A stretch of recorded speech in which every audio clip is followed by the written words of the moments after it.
आणि आता 5च्या 5 महत्त्वाच्या बातम्यांना सुरुवात करणार आहोत। कोणत्या 5 महत्त्वाच्या बातम्या आपण या बुलेटिनमध्ये पाहणार आहात त्याबद्दल त्यावर एक नजर टाकूयात। पुण्यातून महत्त्वाची बातमी आहे। पुण्यात मुसळधार पाऊस कोसळला आहे, त्यामुळे नागरिकांचे प्रचंड हाल झालेत। काही भागात कमरे इतकं पाणी साचलेलं आहे। अजिंक्य धायगुडे आपले प्रतिनिधी आपल्याला या संदर्भात अपडेट्स देतील। नाशिकमधून महत्त्वाची बातमी आहे, कल्पना खरात विरोधात लुकआउट नोटीस जारी झाली आहे। राहुल वाघ प्रतिनिधी आपले आहेत, ते या संदर्भात अधिक अपडेट्स देतील।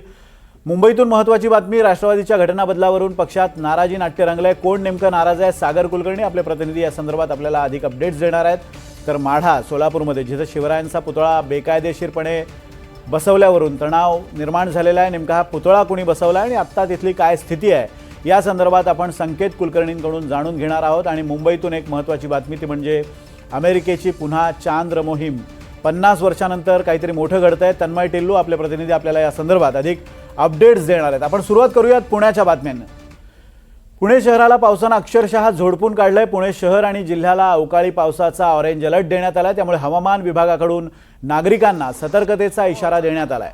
एका तासात खडकवासला धरणात दिवसभरात 97 मिलीमीटर इतक्या प्रचंड पावसाची नोंद झाली आहे, तर सिंहगड रोडवर 94.9 मिलीमीटर इतक्या पावसाची नोंद झाली आहे। बिबवेवाडी परिसरात 77 मिलीमीटर, कोथरूडमध्ये 64.8 मिलीमीटर, तर वानवडी परिसरात 53.9 मिलीमीटर इतका पाऊस झाला आहे। विशेषतः उन्हाळ्यात ऐन एप्रिल महिन्यात हा पाऊस झाला आहे, त्यामुळे पुण्याची पायाभूत सुविधा काय दर्जाची आहे याचा प्रत्यय येतोय।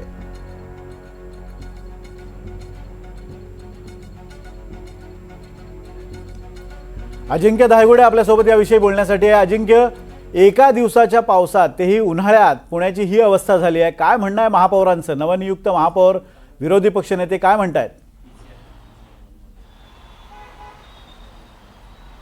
अगदी बरोबर आहे। आपण जर पाहिलं तर पुण्याची पायाभूत सुविधा कशी आहे हे मी आता जिथं उभा आहे त्या ठिकाणावरून आपल्या लक्षात येईल। मी सध्या पुण्यातील सर्वात जास्त गजबजलेला जो स्वारगेटचा चौक असतो या चौकात आहे ना। आता आपण पाहिलं तर काही वेळापूर्वी पावसाने उसंत घेतलेली आहे, तरी देखील या ठिकाणी गुडघाभर पाणी असल्याचं आपल्याला पाहायला मिळते। खरं तर अवकाळी पाऊस आहे आणि या अवकाळी पावसामुळे जवळपास 2 तासांपेक्षा जास्त वेळ हा पाऊस बरसलाय, मोठ्या प्रमाणात पाऊस बरसलाय। मात्र जी पुणे महापालिकेचा नालेसफाईचा दावा असेल किंवा पाऊस पडल्यानंतर कुठेही पाणी तुंबणार नाही किंवा साठणार नाही हे वारंवार पालिकेकडून सांगितलं जातं, मात्र आपण स्वारगेट चौकात आहोत आणि स्वारगेट चौक हा पुण्यातील सर्वात गजबजलेला आणि जास्त वाहतूक सुरू असलेला हा चौक आहे। या चौकात जर आता पाहिलं तर ही अशी परिस्थिती आहे आणि हीच परिस्थिती जी आहे ती पुणे शहरातील महत्त्वाच्या सर्वच ठिकाणी, मग सिंहगड रोड असेल, दाहिरी असेल, बानेर असेल किंवा मुंडवा असेल, कोंडवा असेल, हडपसर असेल,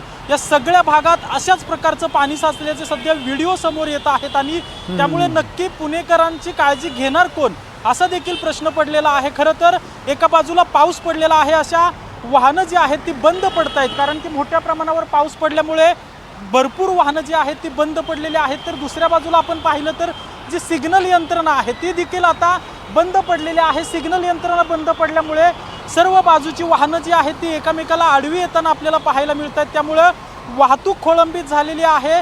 पावसाचं पाणी साठलेलं आहे आणि या पावसाच्या पाण्यातून अशा प्रकारे दुचाकी चालक असतील किंवा 4 चाकी चालक असतील हे अशी वाट काढत आहेत आणि मोठ्या प्रमाणात पुणेकरांची जी आहे ती तारांबळ झाल्याचं आपल्याला पाहायला मिळते। आणि पुन्हा एकदा पुणे महापालिका नेमकं करते काय असं देखील प्रश्न उपस्थित होतोय, कारण की अवकाळी पावसात जर अशी परिस्थिती पुण्याची होत असेल तर पावसाळ्यात विचार न करणे इतपत परिस्थिती होऊ शकते असं देखील नागरिकांकडून सांगितलं जातं। त्यामुळे महापालिकेला जाग येईल का? या अवकाळी पावसामुळे महापालिका जागी होईल का? आणि या अवकाळी पाऊस पडून हे जे पाणी साठलं यापुढे पावसाळ्यात ह्या परिस्थितीपासून पुणेकरांची सुटका होईल का असा देखील प्रश्न उपस्थित होतोय। मात्र आता जी हवामान विभागाकडून जे अपडेट आलेले आहे त्यानुसार पुणे जिल्ह्यात उद्या देखील पाऊस पडणार आहे। महत्त्वाचं, पुणे जिल्ह्याला उद्या पावसाचा येलो अलर्ट असणार आहे, तर छत्रपती संभाजीनगर, अहिल्यानगर, बीड, जालना, परभणी या जिल्ह्यांना उद्या पावसाचा ऑरेंज अलर्ट असणार आहे। त्यामुळे उद्या देखील महाराष्ट्रातील अनेक जिल्ह्यांमध्ये अवकाळी पाऊस जोरदार पद्धतीने हजेरी लावेल अशी हवामान विभागाने अंदाज व्यक्त केलेला आहे। आणि असंच ही जी परिस्थिती आहे ती पुढील 3 दिवसापर्यंत ही परिस्थिती राहणार असल्याचं हवामान विभागाकडून सांगितलेलं आहे। त्यामुळे राज्यभरातील शेतकरी असतील किंवा नागरिक असतील यांना सतर्कतेचा इशारा देण्यात आलेला आहे। खरं तर उन्हाळी पिकं जी आहेत ती काढणीला आलेली आहेत, कापणी झालेल्या पिकांचं मोठं नुकसान होत आहे। आपण पाहिलं तर पुणे जिल्ह्यातील भोरमध्ये आज कृषी मंत्र्यांनी या सगळ्या पिकांच्या नुकसानाची पाहणी देखील केलेली आहे। मात्र आता ज्या पिकांचं नुकसान झालंय त्या पिकांचं नुकसान झाल्यामुळे शेतकऱ्यांना काही मदत सरकारकडून केली जाते का हे देखील पाहणं महत्त्वाचं असणार आहे। पुढील 3 दिवस अशाच प्रकारे पाऊस पडेल असा पुढील अंदाज जो 3 आहे। दिवस अशाच पद्धतीने पाऊस पडेल अशी शक्यता आहे आणि आज पुण्यात जी स्थिती आहे ती कदाचित उद्या मराठवाडा आणि मध्य महाराष्ट्रातल्या इतर भागात सुद्धा दिसू शकते, कारण काही जिल्ह्यांमध्ये उद्या ऑरेंज अलर्ट जारी करण्यात आलेला आहे। धन्यवाद अजिंक्य दिलेल्या अपडेट्सबद्दल। आणि अवकाळी पावसानं पुण्याची जर ही स्थिती आज असेल तर ऐन पावसाळ्यात पुणेकरांना काय करावं लागेल याची आपण कल्पना करू शकतो। आपण ही दृश्य पहा, 4 दृश्य आहेत। काही ठिकाणी रिक्षा पाण्यात अडकलेल्या आहेत, बस आणि कार यासुद्धा पाण्यात अडकलेल्या आहेत। गुडघाभर पाण्यातून नागरिक वाट काढतायत, बस जाते, त्या बसच्या अगदी रेडिएटरच्या वर पाणी आलेलं आहे, त्यामुळे पाण्याचा अंदाज आपण घेऊ शकतो। आणि शेवटची जी दृश्य आहेत पाणी साचल्यानं टॉप अँगलनं आपण ही दृश्य बघतोय। काही ठिकाणी महापालिकेचे कर्मचारी हे या पाण्याचा निचरा करण्याचा प्रयत्न करतायत, मात्र नागरिकांचे हाल ते वाचवू शकलेले नाही आहेत। कमरे इतकं पाणी काही ठिकाणी आहे, काही ठिकाणी गाड्या अडकून पडलेल्या आहेत, पाण्याचा निचरा होताना दिसत नाही आहे। आणि पुण्यातली आणखी एक दृश्य, सोसाट्याचा वाराही होता, अगदी वादळ सदृश परिस्थिती काही ठिकाणी दिसून आली होती।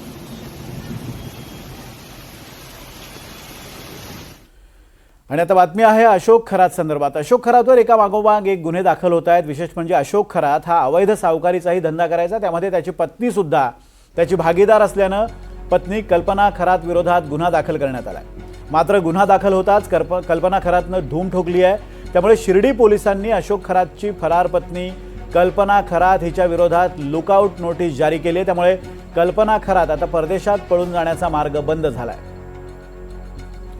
राहुल वाघ आपले प्रतिनिधी या संदर्भात आपल्याला अधिक अपडेट्स देत आहेत। राहुल, अवैध सावकारीच्या गुन्ह्यामध्ये कल्पना खरात SIT पथकाला हवी आहे। इतरही ठिकाणी म्हणजे 4 एकर शिर्डीतली जमीन खरेदी असेल किंवा आणखी काही मुद्दे असतील, या सगळ्या प्रकरणांमध्ये कल्पना खरातवर गुन्हे दाखल झालेले आहेत। त्यामुळे कल्पना खरात आता आहे कुठे असा प्रश्न पोलिसांना पडलेला आहे, SIT पथकाला पडला आहे। काय नेमकी या संदर्भात माहिती मिळते आहे? 3 दिवसापूर्वीच शिर्डीच्या पोलीस ठाण्यामध्ये भोंदू अशोक खरात व त्याची पत्नी कल्पना खरात व अन्य 3 जणांविरुद्ध फसवणुकीचा व सावकारीचा गुन्हा दाखल झाला होता। 4 एकरचं जमिनीचं हे प्रकरण होतं आणि त्यानंतर हे कुणकुण लागताच कल्पना खरात या फरार झाल्या होत्या। तर अन्य 2 आरोपींना शिर्डी पोलिसांनी ताब्यात घेतलं होतं। त्यांना 3 दिवसांची पोलीस कोठडी ही शिर्डी न्यायालयाने ठोठावली होती। त्यानंतर SITचं पथक ॲक्शन मोडवर येत RD सर्कल परिसरात असलेल्या तृप्तबाला या निवासस्थानी दाखल झालं होतं। त्या घराची झाडझडती घेतली होती, मात्र कल्पना खरात या कुठेही त्यांना मिळून आल्या नव्हत्या। तर त्या ठिकाणून त्यांचा मुलगा हर्षवर्धन खरात याला चौकशीसाठी SITच्या पथकाने ताब्यात घेतलं होतं। आपण जर बघितलं तर अशोक खरात हा देखील अशाच पद्धतीने पळून जाण्याच्या प्रयत्नामध्ये असल्यामुळे गुन्हा दाखल व्हायच्या 3 दिवस अगोदरच अशोक खरात याच्या विरुद्ध देखील नाशिक पोलिसांनी लुकआउट नोटीस काढली होती आणि आता कल्पना खरात याच्या विरुद्ध देखील लुकआउट नोटीस ही काढण्यात आलेली आहे। तिचे परदेशात जाण्याचे सर्व मार्ग हे बंद केले असल्यामुळे आता ती लवकरच SITच्या हाती लागेल, कारण की आपण जर बघितलं तर तिच्या विरोधात फसवणुकीचा गुन्हा असेल, सावकारीचा गुन्हा असेल किंवा अशोक खरात आजच कोर्टात युक्तिवादादरम्यान अशोक खरातच्या मालमत्तेची आम्हाला चौकशी करायची आहे। खरं तर अशोक खरातची मालमत्ता ही अशोक खरात व कल्पना खरात व त्यांच्या मुलांच्या नावावर देखील आहे। त्यामुळे SITला पुढील तपासासाठी कल्पना खरात यांची मोठी आवश्यकता असून त्यामधून अनेक रहस्य उलगडण्याची शक्यता आहे। त्यामुळे आता कल्पना खरात यांना लवकरच अटक होऊ शकते। धन्यवाद राहुल दिलेल्या अपडेट्सबद्दल। तर आपण बघतोय की कल्पना खरातला आता कोणत्याही क्षणी अटक होऊ शकते आणि शिर्डी पोलिसांनी तिच्या विरोधात लुकआउट नोटीस जारी केलेली आहे। पुढची बातमी राष्ट्रवादी काँग्रेस संदर्भातली आहे। राष्ट्रवादीच्या घटना बदलावरून पक्षात नाराजी नाट्य दिसून येत आहे। सुनेत्रा पवार यांनी निवडणूक आयोगाला जे पत्र पाठवलंय त्यात प्रफुल्ल पटेल आणि सुनील तटकरे यांच्या पदांचा उल्लेख नाही आहे, तर दुसरीकडे पक्षातील अंतर्गत पत्र बाहेर कसं जातं यावरून तटकरे आणि पटेल हे पक्षात नाराज असल्याचं समजतंय। 16 फेब्रुवारीला पाठवलेली पक्षाची घटना 10 मार्चला पत्र पाठवून सुनेत्रा पवारांनी अवैध ठरवली। दरम्यान हा घटना बदल कोणाच्या सांगण्यावरून झाला यावरून राष्ट्रवादीत संशय बळावलाय। 16 तारखेच्या घटनेत प्रफुल्ल पटेलांना जास्त अधिकार दिल्याचा संशय आहे। तर सुनेत्रा पवार यांच्या दिल्ली दौऱ्यात प्रफुल्ल पटेल आणि सुनील तटकरे गैरहजर होते। या अगोदर सुनेत्रा पवार ज्यावेळी असे दौरे करतात त्यावेळी हे दोन्ही नेते उपस्थित होते। अजित पवार यांच्या प्रत्येक दिल्ली दौऱ्यादरम्यान तटकरे आणि प्रफुल्ल पटेल यांची उपस्थिती दिसून येत होती। मात्र पक्षातील अंतर्गत मतभेदाची चर्चा राजकीय वर्तुळात सुरू असतानाच दोन्ही नेत्यांची गैरहजेरी चर्चेचा विषय ठरला आहे। दरम्यान सुनेत्रा पवार यांनी निर्मला सीतारामन, मेधा कुलकर्णी, मिलिंद देवरा, उज्ज्वल निकम यांच्यासह अनेक नेत्यांची आज भेट घेतली। सुनेत्रा पवार या प्रफुल्ल पटेल आणि सुनील तटकरे यांच्यावर नाराज असल्याचंही विश्वसनीय सूत्रांकडून कळतंय।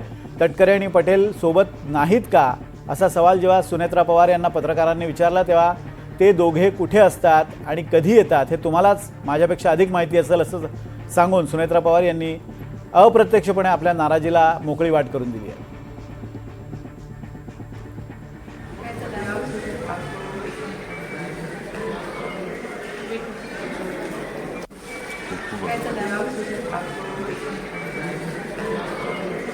आणि या सगळ्याविषयी बोलण्यासाठी आपल्यासोबत सागर कुलकर्णी आपले प्रतिनिधी आहेत। सागर, राष्ट्रवादी काँग्रेसमध्ये काही आलबेल नसल्याचं हे चित्र आहे। खरं तर सुनील तटकरे आणि प्रफुल्ल पटेल हे प्रमुख नेते या पक्षाचे आणि तेच नेते पक्षाच्या अध्यक्षाच्या दिल्ली दौऱ्याच्या दरम्यान गैरहजर राहतात। काय अर्थ काढायचा याचा?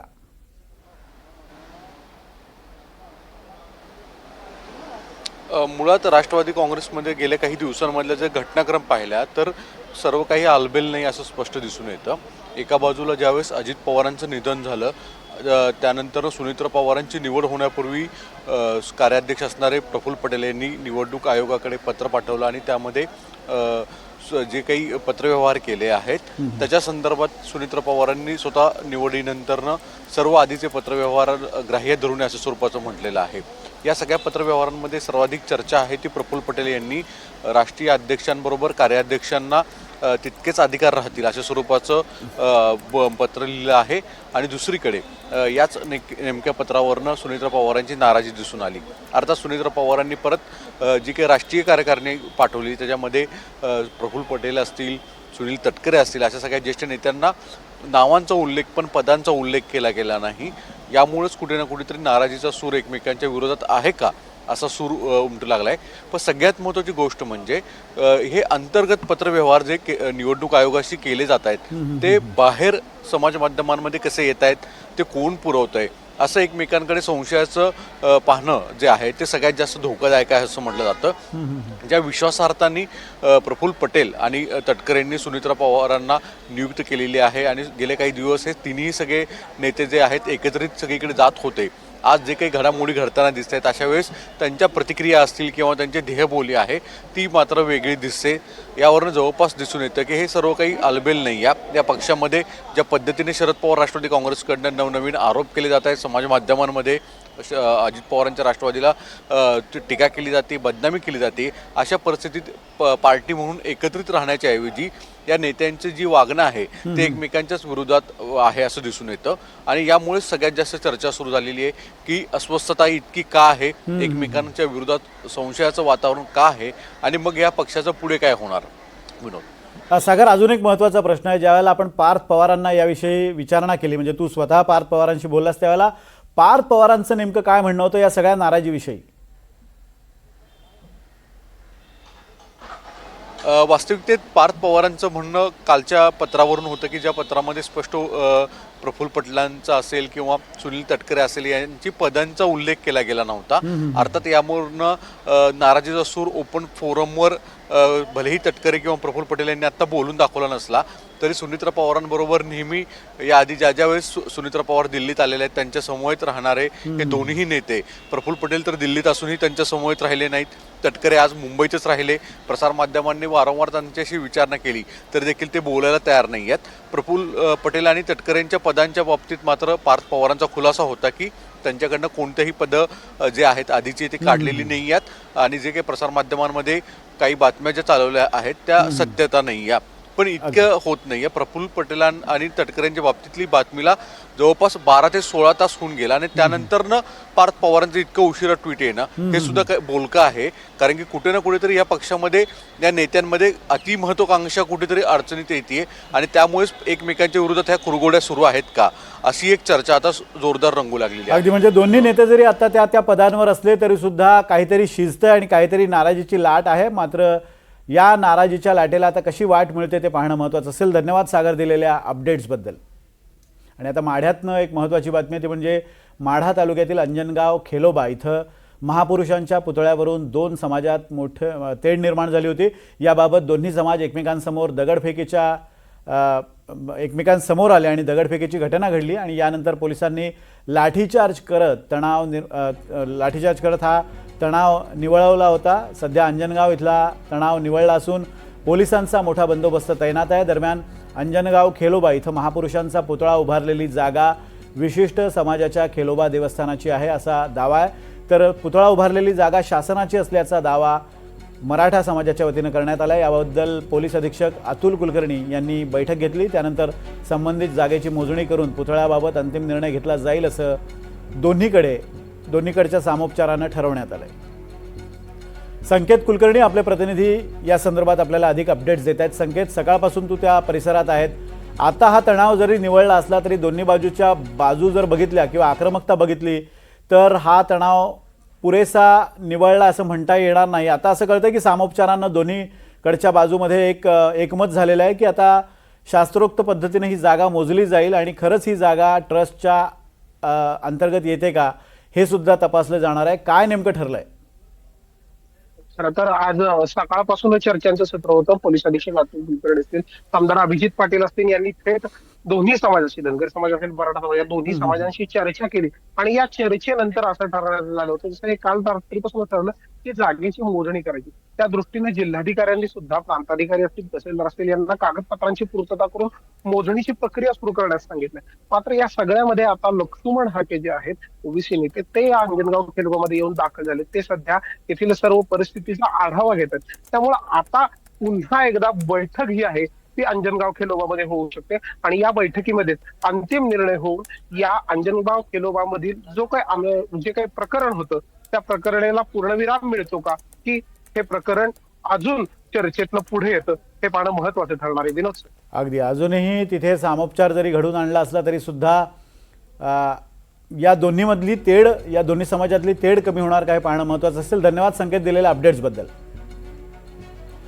आणि आता एक महत्त्वाची बातमी, अंतराळ विज्ञानाच्या इतिहासात आजचा दिवस सुवर्णाक्षरांनी नोंदवला जाणार आहे. कारण अमेरिकेची अंतराळ संस्था नासानं आपली अत्यंत महत्त्वाकांक्षी आर्टेमिस 2 ही चांद्रयान मोहीम प्रक्षेपित केली आहे. फ्लोरिडा इथून नासाच्या मोहिमेवर 4 अंतराळवीर रवाना झालेले आहेत. 1972 मधील अपोलो 17 या मोहिमेनंतर तब्बल 53 वर्षांनी मानव पुन्हा एकदा चंद्राच्या कक्षेमध्ये प्रवेश करणार आहे. आर्टेमिस 2 ही 10 दिवसांची एक फ्लाय बाय मोहीम आहे. याचं वैशिष्ट्य म्हणजे हे अंतराळयान चंद्राच्या पृष्ठभागावर उतरणार नाही, तर चंद्राभोवती आकृती 8 च्या आकारात प्रदक्षिणा घालून पुन्हा पृथ्वीवर परतणार आहे. या सगळ्या मोहिमेविषयी आपण तन्मय टिल्लूकडून माहिती घेऊयात. तन्मय, मोहीम जवळपास 50 वर्षांनंतर अमेरिकेने आखलेली आहे. काय विशिष्ट कारण आहे? कसला अभ्यास हे अंतराळवीर करणार आहेत? खरं आहे विनोद, जसं आता तू म्हणालास की चंद्रावरती उतरणार नाही आहे या मोहिमेत कोणीही अंतराळवीर, पण चंद्राला वळसा घालण्यात येणार आहे. चंद्राच्या कक्षेमध्ये जाऊन चंद्राला वळसा घालून पुन्हा स्प्लॅशडाऊन होणार, म्हणजे पृथ्वीवरती परत येण्याचा हा सगळा मोहीम असणार आहे. आर्टेमिस 2 या मोहिमेचं नाव आहे आणि यात ओरायन या यानातनं ही मोहीम राबवली जाणार आहे. मुळात चंद्राच्या पृष्ठभागावरती न उतरता या चंद्राच्या वातावरणात जाऊन या यानाचा अभ्यास करणं, हे यान कशा पद्धतीत काम करतंय, त्याचा पुढे जाण्याचा वेग कसा आहे, त्याचं नेव्हिगेशन कसं असणार आहे, याचा सगळ्याचा अभ्यास या मोहिमेच्या माध्यमातून करण्यात येणार आहे. भविष्यामध्ये आर्टेमिस 3 या पद्धतीत एक मोहीम राबवण्याचा प्लॅन नासा करतोय आणि त्या माध्यमातून चंद्रावर उतरण्यासाठी आत्ता ही मोहीम राबवली जाते. म्हणजेच भविष्याचा वेध घेण्यासाठी आत्ता या मोहिमेत 4 अंतराळवीर या सगळ्याचा परिस्थितीचा अभ्यास करतील किंवा परतताना स्प्लॅशडाऊन करताना काय काय अडचणी येत आहेत. कारण परतताना प्रचंड वेग असणार आहे, 40,000 किलोमीटरहून अधिकचा वेग या यानाला प्राप्त होणार आहे पृथ्वीच्या कक्षेत परतताना. त्यामुळे घर्षण होऊन जे तापमान वाढतं ते प्रचंड असतं. म्हणजे जवळजवळ सूर्याचं जितकं तापमान आहे त्याच्यापेक्षा निम्म तापमान त्या यानाच्या वरती असणार आहे घर्षण होऊन. त्यामुळे ते कशा पद्धतीत परत आणायचं आणि मॅन्युअली हॅच ओपन कसं करायचं चंद्राच्या कक्षेत जाऊन, त्यामुळे या सगळ्याचा अभ्यास या मोहिमेच्या माध्यमातून केला जाणार आहे. यामध्ये 4 अंतराळवीर आहेत, यात एक महिला देखील आहेत, ज्या पहिल्या महिला ठरणार आहेत ज्या चंद्राच्या जवळ अगदी पोहोचलेल्या पाहायला मिळतील आपल्याला. या सगळ्या ह्याच्यात 50 वर्षीय कॅप्टन देखील आहेत या सगळ्या मोहिमेमध्ये, आणि कॅनडाचा एक अंतराळवीर आहेत, ते देखील या मोहिमेत सहभागी झाल्याचं पाहायला मिळतं. त्यामुळे मुळात चंद्राच्या कक्षेत जाणं, तिथे चंद्राला वळसा घालणं, जो आजवरचा भाग कोणीही पाहिला नाही अशा ठिकाणी जाणं आणि तिथून परत पृथ्वीवरती येणं, हा या मोहिमेचा उद्देश असणार आहे. धन्यवाद तन्मय दिलेल्या अपडेट्सबद्दल. थोडक्यात सांगायचं झालं तर चंद्राची रेकी करून हे यान येणार आहे आणि आर्टेमिस 3 साठीची ही तयारी असल्याचं बोललं जाते. आपण ही महत्त्वाची बातमी बघितली.